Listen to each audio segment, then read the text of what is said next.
Okay. तो आप लोग जैसा कि देख पा रहे होंगे अपने स्क्रीन पे, यहाँ पर एक आपको बॉक्स दिख रहा है सर्कुलर सिलिंड्रिकल शेप का। This device is known as auto transformer. इसमें आप ऊपर ये ब्लैक कलर का नॉब देख रहे हैं। इस नॉब की हेल्प से आप वोल्टेज को वेरी कर सकते हैं। जो आउटपुट वोल्टेज होगा इस ट्रांसफॉर्मर का, इसे आप वेरी कर सकते हैं with the help of this knob. Because of this reason, this device is also known as variac. Variac का मतलब होता है वेरिएबल एसी। तो ये डिवाइस यानी कि auto transformer as a variac use होता है लेबोरेटरीज में, जहाँ पर हमें वेरिएबल आउटपुट वोल्टेज चाहिए, एसी वोल्टेज चाहिए, आउटपुट वेरिएबल एसी वोल्टेज, वहाँ पर ऑटो ट्रांसफॉर्मर का इस्तेमाल करते हैं। आप यहाँ पे इस नॉब पे देखिए वाइट कलर का निशान देख रहे होंगे, सिंबल। और ये जो स्केल है इस पे आप डिफरेंट वोल्टेज लेवल देख रहे होंगे, स्टार्टिंग फ्रॉम दिस 0, 10, 20 और फिर यहाँ पे 60, 70, 80, 90 देन 100। दैट मीन्स अगर इस नॉब को आप लेफ्ट हैंड साइड यानी कि एंटी क्लॉकवाइज रोटेट करके 0 पर ले आइए, फिर उसके बाद क्लॉकवाइज रोटेट करते जाइए अप टू 100 वोल्ट, तो आपको आउटपुट पर 0 से लेके 100 तक वेरिएबल वोल्टेज मिलेगा। और इसके अंदर, इस बॉक्स के अंदर जो सर्किट डायग्राम है उसको सिंपल तरह से यहाँ पर आप समझ सकते हैं। This is input that is primary and this is output that is secondary. यहाँ पर आप वाइंडिंग देख रहे हैं, ये एक सिंगल वाइंडिंग है। जैसे कि अब तक आप जो ट्रांसफार्मर पढ़ते आ रहे हैं उसको टू वाइंडिंग ट्रांसफार्मर कहते हैं। टू वाइंडिंग ट्रांसफार्मर इसलिए कहते हैं क्योंकि उसमें जनरली एक कोर होता है और कोर में दो वाइंडिंग होती है, primary and other one is secondary. तो इसको कहते हैं टू वाइंडिंग ट्रांसफार्मर। अब हम लोग ऑटो ट्रांसफार्मर जब पढ़ेंगे तो हमारा सारा कंपैरिजन इस टू वाइंडिंग ट्रांसफार्मर से होगा। इस टू वाइंडिंग ट्रांसफार्मर में दो अलग अलग वाइंडिंग्स हैं जो कि कॉमन कोर पर बांधी गई हैं, लेकिन यहाँ जो ऑटो ट्रांसफार्मर है इसमें एक सिंगल वाइंडिंग है, दिस वन। और इस सिंगल वाइंडिंग को दो पार्ट में यहाँ पर आप देखिए टैपिंग्स हैं, 1, 2, 3, 4, 5, 6।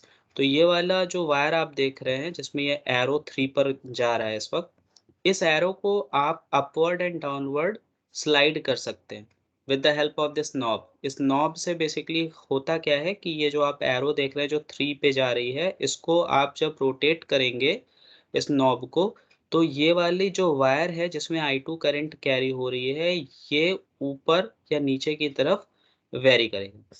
जैसे आपने एंटी क्लॉकवाइज रोटेट किया तो ये 3 से 2 की तरफ और 1 की तरफ, सॉरी 3 से 4, 5, 6 की तरफ जाएगा ना जब आप एंटी क्लॉकवाइज रोटेट करेंगे, और जब क्लॉकवाइज रोटेट करेंगे तो ये ऊपर की तरफ यानी 1, 2 की तरफ जाएगा।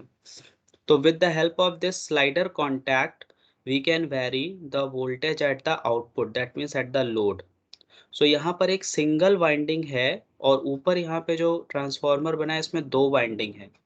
यहाँ पर एक सिंगल वाइंडिंग को दो पार्ट में इस स्लाइडर कॉन्टैक्ट की हेल्प से डिवाइड किया जा सकता है। तो एक तरह से आप ये कह सकते हैं कि यहाँ पर दो वाइंडिंग है और दोनों इलेक्ट्रिकली कनेक्टेड है।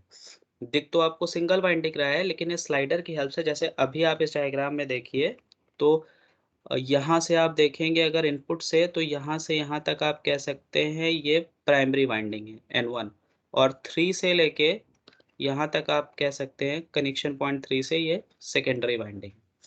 तो यहाँ पर बेसिकली दोनों वाइंडिंग इलेक्ट्रिकली कनेक्टेड है, इस वजह से इसको ऑटो ट्रांसफार्मर कहते हैं।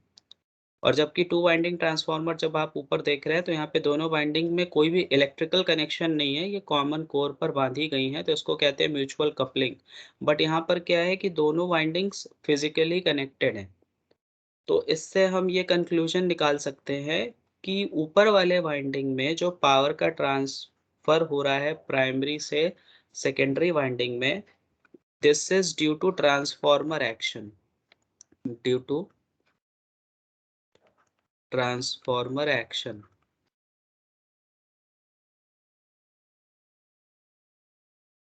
या आप कह सकते हैं जो पावर ट्रांसफर हो रही है वो इंडक्टिवली हो रही है, टू वाइंडिंग ट्रांसफार्मर जो यहाँ पे ऊपर बना हुआ है। लेकिन नीचे वाले यानी कि इस ऑटो ट्रांसफार्मर में पावर दो तरह से ट्रांसफर होगी, एक तो इंडक्टिवली होगी और दूसरा होगा कंडक्टिवली। कंडक्टिवली क्यों? क्योंकि दोनों वाइंडिंग में इलेक्ट्रिकल कनेक्शंस हैं इसलिए। ठीक है? तो ऑटो ट्रांसफार्मर आई होप आप लोग को समझ में आ गया होगा कि ऑटो ट्रांसफार्मर का मतलब ये है कि जब दोनों वाइंडिंग आपस में इलेक्ट्रिकली कनेक्टेड हों, या दूसरे शब्दों में जब a part of winding is common in both primary and secondary winding. जैसे यहाँ 3 से लेके ये डाउन डी तक, पॉइंट 3 से लेके इस पॉइंट डी तक ये कॉमन पोर्शन है दोनों वाइंडिंग में, तो ऐसे ट्रांसफार्मर को ऑटो ट्रांसफार्मर कहते हैं। दूसरे शब्दों में जब दोनों वाइंडिंग यानी कि इस प्राइमरी वाइंडिंग और सेकेंडरी वाइंडिंग में आपस में इलेक्ट्रिकल कनेक्शन हो तो ऐसे ट्रांसफार्मर को ऑटो ट्रांसफार्मर कहते हैं। इसका इस्तेमाल कैसे होता है मैंने अभी आपको समझाया। आप लोग लैब में जब जाओगे तो आप लोग नोटिस करोगे इस तरह का एक आपको डिवाइस मिलेगा। प्रैक्टिकल आप उस प्रैक्टिकल का नाम है ट्रांसफार्मर, जिसमें आप open circuit and short circuit test perform करते हैं, आपके लेबोरेटरी में है। होप आप लोग जब लैब में जाओगे तो अब इसे नोटिस करोगे। इस तरह की एक डिवाइस आपको दिखेगी जिसके हेल्प से सर जब आपको प्रैक्टिकल परफॉर्म कराते होंगे तो वो वोल्टेज को 0 से वैरी करते होंगे। ठीक है? तो this device is basically auto transformer और इसको वैरिएक भी कहते हैं। जब आप मैनुअल देखेंगे इस प्रैक्टिकल का जिसका नाम अभी मैंने आपको बताया ट्रांसफार्मर में ओसी और एससी टेस्ट, तो उसमें आप मैनुअल में देखिएगा रिक्वायरमेंट जो आपको इक्विपमेंट रिक्वायर्ड होंगे उसमें वैरिएक लिखा होगा। तो वैरिएक का फुल फॉर्म होता है वेरिएबल एसी। तो ये बात हो गई ऑटो ट्रांसफार्मर की, ये इसका इंटरनल सर्किट डायग्राम है। आप इस एरो को यानी कि स्लाइडर कॉन्टैक्ट को अपवर्ड जब लेके चलोगे तो आउटपुट पर वोल्टेज बढ़ेगा लोड पर, जब नीचे की तरफ लेके चलोगे तो आउटपुट पर वोल्टेज कम होगा। ठीक है? अब यहाँ पर देखिए दिक्कत क्या है, इसका डिसएडवांटेज क्या है कि अगर इस कॉमन पोर्शन में दैट मीन्स यहाँ से लेके यहाँ तक इस कॉमन पोर्शन में किसी भी वजह से अगर ये वाइंडिंग ब्रेक हो गई, if there is a break in winding in common portion, तो जो इनपुट पे वोल्टेज है वो पूरा का पूरा लोड पे अपीयर हो जाएगा। जैसे मान लीजिए कि ये ट्रांसफार्मर है 440 वोल्ट ऑब्लिक लोड पर 100 वोल्ट आपको चाहिए सिर्फ। ठीक है? और किसी वजह से इस कॉमन पोर्शन में अगर ब्रेक हो गया कंडक्टर तो ये पूरा 440 वोल्ट लोड पर अपीयर हो जाएगा, जिससे लोड के डैमेज होने का खतरा रहेगा। तो ये एक डिसएडवांटेज है ऑटो ट्रांसफार्मर का। Apart from that, what is the advantage of auto transformer comparison to two winding transformer? तो यहाँ पर एक एडवांटेज ये है कि यहाँ पर पावर दो तरह से ट्रांसफर होती है ऑटो ट्रांसफार्मर में। The one method is power transform through inductively and second one is conductively. Conductively means through connection between two windings. Inductively means transformer action. That means due to mutual induction principle. तो यहाँ पर दो तरह से power का transfer होता है, इसलिए compare to two winding transformer auto transformer में पावर ज़्यादा मिलती है। यानी फॉर सेम रेटिंग, जैसे मान लीजिए 100 केवीए का टू वाइंडिंग ट्रांसफार्मर है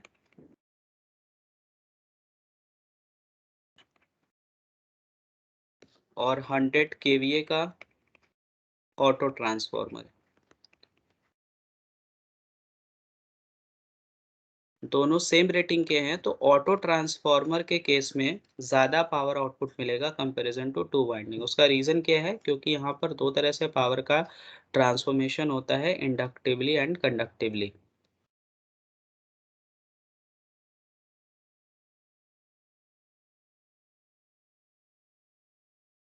ओके, आप लोगों को कोई दिक्कत किसी तरह की आवाज़ मिल रही मेरी?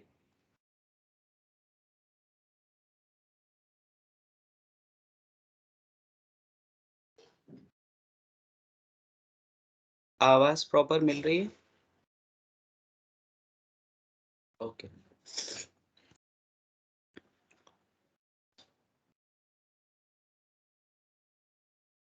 चलिए, यहाँ पर आप फिर से सर्किट डायग्राम देख रहे हैं ऑटो ट्रांसफार्मर का। यहाँ पर आप देखें तो मेंशन किया गया है ए से लेके बी तक रेजिस्टेंस और रिएक्टेंस R1 और X1 और बी से सी तक R2 X2।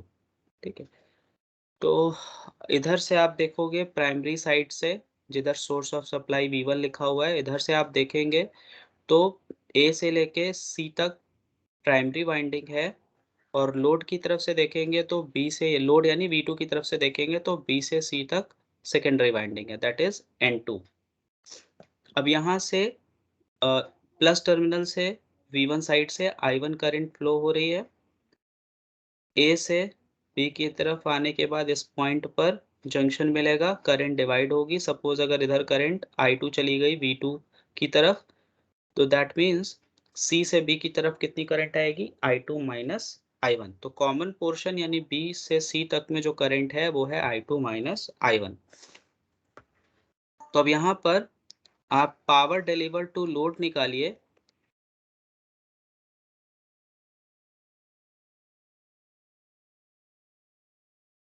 तो पावर डिलीवर टू लोड आएगा, आउटपुट पावर है V2, सॉरी वोल्टेज है V2 एंड करंट है I2। यहाँ पर करंट कितनी आ रही है, I2। तो पावर डिलीवर टू लोड हो गया V2 into I2 and power transformed inductively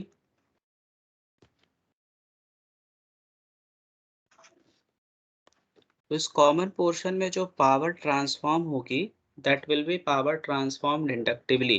तो इस कॉमन पोर्शन के क्रॉस वोल्टेज है V2 एंड करंट है I2 माइनस I1। तो आप इसे लिख सकते हो V2 I2 कॉमन ले लीजिए तो हो जाएगा 1 minus I1 upon I2। V2 into I2 1 minus I1 upon I2 को आप लिख सकते हैं 1 upon K and K is what, turn ratio, जो कि आप टू वाइंडिंग ट्रांसफार्मर में ऑलरेडी पढ़ चुके हैं। टर्न रेशियो का formula N1 upon N2 is equal to V1 upon V2 is equal to K। In case of two winding transformer आप ये फॉर्मूला पढ़ चुके हैं। I2 upon I1 is equal to V1 upon V2 is equal to N1 upon N2 is equal to K। Same turn ratio का formula यहाँ पर भी apply होगा। तो मैंने यहाँ पर सेम फॉर्मूला अप्लाई करा है। I1 अपॉन I2 को आप लिख सकते हो 1 upon K। So this is power transformed inductively, power transformed inductively, this V2 I2 bracket में 1 minus 1 upon K and this is power delivered to load। अब हमें निकालना है what is power transformed conductively।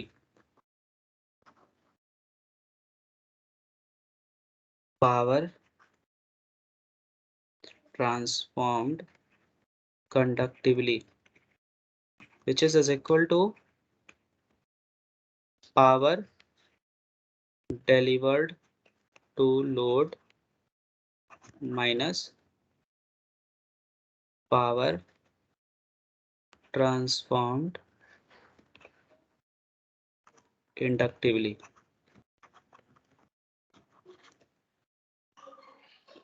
हमें ये पता करना है कि कितनी पावर कंडक्टिवली ट्रांसफ़र हो रही है। तो उसका तरीका ये है कि जो पावर लोड को डिलीवर हो रही है और जो पावर इंडक्टिवली ट्रांसफॉर्म्ड हो रही है, इनको आपस में सब्ट्रैक्ट कर दें, that is V2 into I2 minus V2 I2 1 minus 1 upon K। So that means V2 I2 minus V2 I2 plus V2 I2 upon K। ये कैंसिल हो गया, that means power transformed conductively will be is equal to V2 I2 upon K। So this is how you can calculate what is the amount of power which is transferred conductively and what is the power which is transformed inductively। तो आपसे examination में पूछा जा सकता है कि आप ये बताइए कि कितनी पावर इंडक्टिवली ट्रांसफॉर्म हो रही है या कितनी पावर कंडक्टिवली ट्रांसफॉर्म हो रही है। सिर्फ फॉर्मूले पूछे जा सकते हैं आपसे। इस टॉपिक पर न्यूमेरिकल नहीं आएगा एग्जामिनेशन में। क्या पूछा जाएगा आपसे मैं वो आपको बता देता हूँ। मैक्सिमम टाइम्स जो क्वेश्चन पूछे जाएंगे इस टॉपिक से वो ये पूछा जाएगा कि आप एक्सप्लेन कीजिए सिंगल फेज ऑटो ट्रांसफार्मर की वर्किंग, और इसके आगे अगर पूछा जाएगा तो इसके एडवांटेज डिसएडवांटेज और एप्लीकेशन आपसे पूछे जाएंगे। तो एडवांटेज अभी मैंने कुछ देर पहले आपको बताया, क्योंकि यहाँ पर पावर दो तरह से ट्रांसफॉर्म होती है, इस वजह से compare to two winding transformer in case of auto transformer ज़्यादा पावर ट्रांसफॉर्म होती है लोड को सेम रेटिंग के टू वाइंडिंग ट्रांसफॉर्मर के कंपैरिजन में। ठीक है, और दूसरा इसका एप्लीकेशन मैंने आपको बताया कि एज अ वेरिएक यूज होता है जब आपको वेरिएबल आउटपुट वोल्टेज की ज़रूरत होती है फॉर परफॉर्मिंग सर्टेन एक्सपेरिमेंट्स। इसके अलावा कुछ एप्लीकेशंस और इसके हैं, जैसे कि ये एज अ बूस्टर यूज़ होता है एसी फीडर के वोल्टेज को रेज करने के लिए, और एज अ पावर ट्रांसफार्मर भी यूज़ होता है ऑटो ट्रांसफार्मर। और इसका डिसएडवांटेज मैंने आपको बताया कि अगर कॉमन पोर्शन में किसी भी वजह से कंडक्टर ब्रेक हो गया तो पूरा का पूरा वोल्टेज आपको लोड पर अपीयर होगा, जिससे लोड डैमेज हो सकता है। अगर यहाँ तक आप में से किसी को कोई क्वेरी है तो आप पूछ सकते हैं। के बाद हम लोग नेक्स्ट टॉपिक की तरफ बढ़ेंगे, three phase transformer. Auto transformer पे फिर से मैं रिपीट कर दे रहा हूँ, न्यूमेरिकल नहीं आएगा, आपसे थ्योरी पूछी जाएगी, explain working of auto transformer, और आपसे पूछा जाएगा what are the applications of auto transformer, disadvantage of auto transformer, इस तरह के क्वेश्चन आपसे पूछे जाएंगे।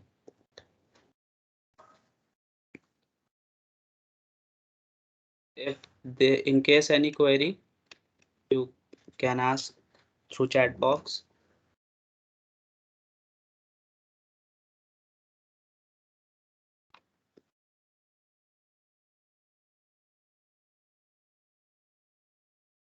Any query?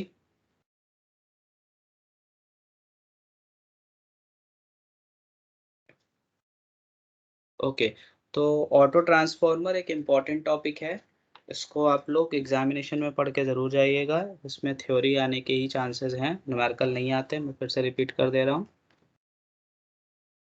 अब बात करते हैं थ्री फेज ट्रांसफार्मर की, कि थ्री फेज ट्रांसफार्मर क्या होता है। तो आप लोग टू वाइंडिंग ट्रांसफार्मर पढ़ चुके हैं, जो कि है सिंगल फेज ट्रांसफार्मर, राइट। जो अभी तक आप लोग पढ़ रहे थे that was single phase transformer. And three phase transformer का कंस्ट्रक्शन कुछ इस तरह का होता है। सिंगल फेज ट्रांसफार्मर का मतलब है सिर्फ एक प्राइमरी वाइंडिंग और एक secondary winding, but three phase transformer का मतलब है कि तीन प्राइमरी वाइंडिंग होगी और तीन सेकेंडरी वाइंडिंग होगी, जैसा कि यहाँ पर आप देख रहे हैं phase R, phase Y, phase B.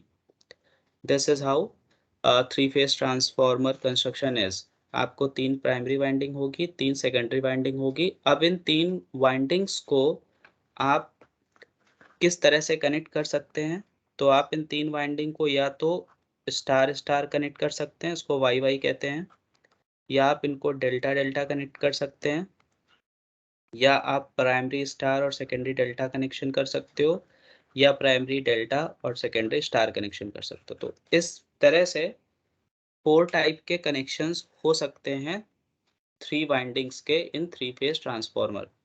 आपके कोर्स में सिर्फ ये कनेक्शंस हैं, डिटेल नहीं पढ़ना है आपको थ्री फेज ट्रांसफार्मर का, कि थ्री फेज ट्रांसफार्मर का कंस्ट्रक्शन क्या होता है, वर्किंग प्रिंसिपल तो म्यूचुअल इंडक्शन ही होगा, बट बहुत ज़्यादा डिटेल में आपको थ्री फेज ट्रांसफार्मर नहीं पढ़ना है।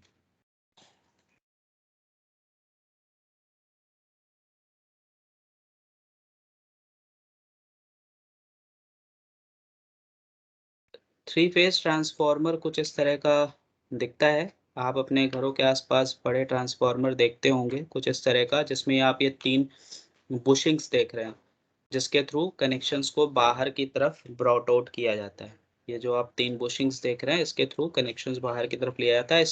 इस पूरे ढांचे के अंदर जो बॉक्स है उसके अंदर का कनेक्शन यहाँ पर ऊपर मैंने आपको अभी कुछ देर पहले दिखाया कि किस तरह से 3 प्राइमरी वाइंडिंग होती है और 3 सेकेंडरी वाइंडिंग होती है। ठीक है, ये 3 प्राइमरी वाइंडिंग है एंड 3 सेकेंडरी वाइंडिंग है। इसको बॉक्स के अंदर बंद कर दिया जाता है। ये जो आप देख रहे हो सिलेंड्रिकल शेप का, इसको कंजर्वेटर कहते हैं। ठीक है, अब जैसा मैंने कहा आपके कोर्स में सिर्फ और सिर्फ थ्री फेज ट्रांसफार्मर कनेक्शंस हैं। तो उसे समझने के लिए जैसे कि पहला कनेक्शन है स्टार स्टार,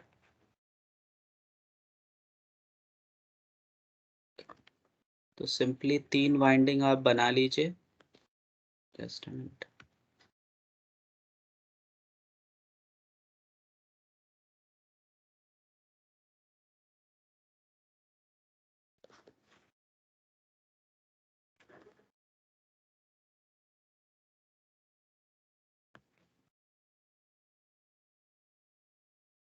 तीन प्राइमरी वाइंडिंग बना लीजिए।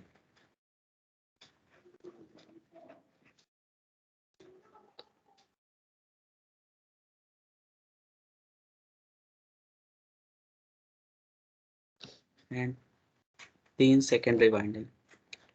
ये जो 2 लाइंस मैं ड्रॉ कर रहा हूँ, इसका मतलब ये है कि दोनों वाइंडिंग्स के बीच में मैग्नेटिक कनेक्शन है, that is magnetic coupling.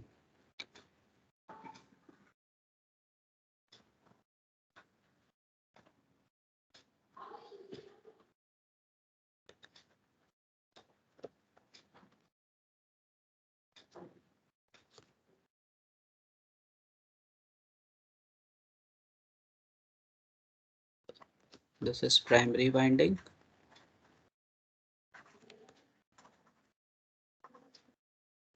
And this is secondary winding.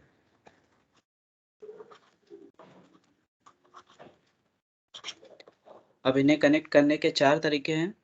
जैसे अगर आपको स्टार स्टार कनेक्शन करना है, जो पहला वाला मेथड है, तो इसका तरीका ये है कि आप तीनों के एक ही पॉइंट को कॉमनली कनेक्ट कर दीजिए। यानी कि आप तीनों वाइंडिंग्स के जो स्टार्टिंग पॉइंट्स हैं आपस में कनेक्ट कर दीजिए, या जो एंड पॉइंट्स हैं उनको आपस में कनेक्ट कर दीजिए।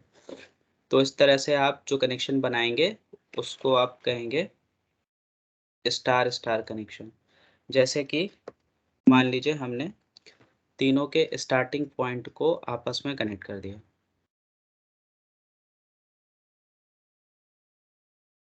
तो इस तरह से जो कनेक्शन बनेगा that will be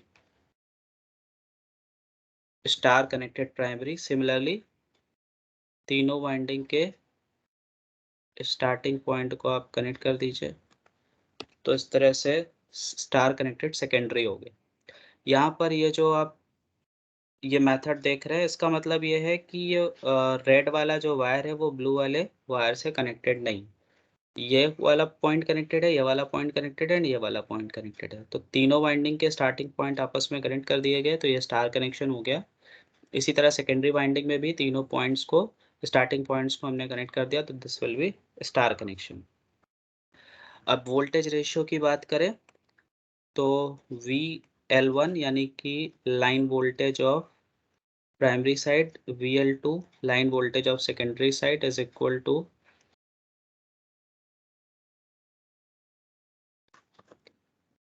star connection है तो line voltage is equal to √3 times phase voltage, VP1 upon VP2 will be is equal to N1 upon N2. Similarly, current ratio IL2 upon IL1 is equal to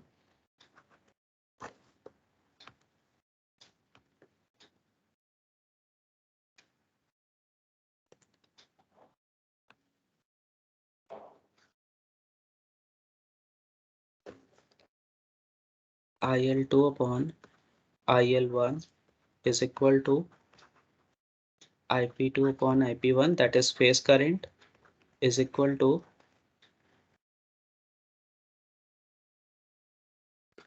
N1 upon N2। Star connection में line current और phase current equal होती है, तो इसलिए यहाँ पर IL2 is equal to IP2 upon IP1 लिखा हुआ है। ठीक है। सिमिलरली आप डेल्टा कनेक्शन बना सकते हो, डेल्टा डेल्टा कनेक्शन।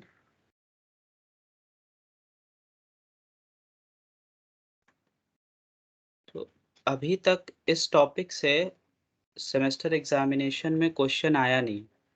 जब से ये टॉपिक ऐड हुआ है तब से एक ही बार या 2 बार ऑफलाइन एग्जामिनेशन हुआ है और उसमें तो इस टॉपिक से क्वेश्चन आया नहीं।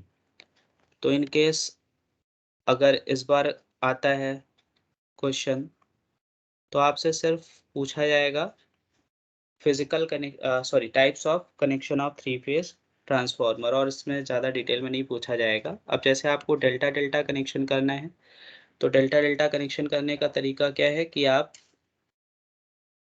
एक वाइंडिंग के एंड पॉइंट से दूसरे के स्टार्टिंग पॉइंट को, दूसरी वाइंडिंग के एंड पॉइंट को तीसरे के स्टार्टिंग पॉइंट से, और फिर तीसरे के एंड पॉइंट को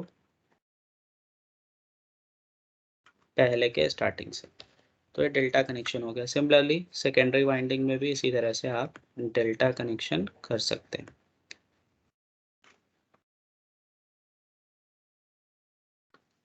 तो ये हो गया डेल्टा डेल्टा कनेक्शन। ठीक है। तो बाय दिस वे आप कनेक्शन कर सकते हैं star star and delta delta. Similarly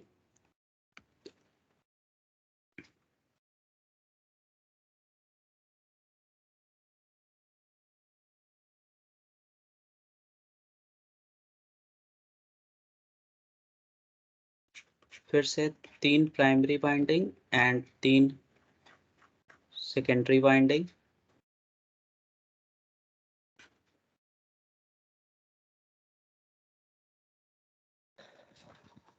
अगर आपको स्टार डेल्टा कनेक्शन करना है तो प्राइमरी को स्टार कनेक्शन करना है तो आप कनेक्शन कैसे कर सकते हो, स्टार्टिंग पॉइंट्स तीनों के कनेक्ट कर दो या एंड पॉइंट्स तीनों के कनेक्ट कर दो आप। तो स्टार कनेक्शन हो गया delta connection, starting point and point, starting point and point starting point and and point starting point. इस तरह से स्टार डेल्टा कनेक्शन हो जाएगा। आपको मैंने नोट्स प्रोवाइड की है, उस नोट्स में आपको कनेक्शन डायग्राम और ये वोल्टेज रेशियो का फॉर्मूला भी मिल जाएगा। बस जितना आपको नोट्स में मैंने लिख के दिया है बस उतना पढ़ लीजिए, उससे ज़्यादा इसमें पढ़ने की ज़रूरत नहीं। तो फिलहाल इस क्लास में मैं यहीं तक रख रहा हूँ। इसी के साथ आपका यूनिट 3 कंप्लीट होता है।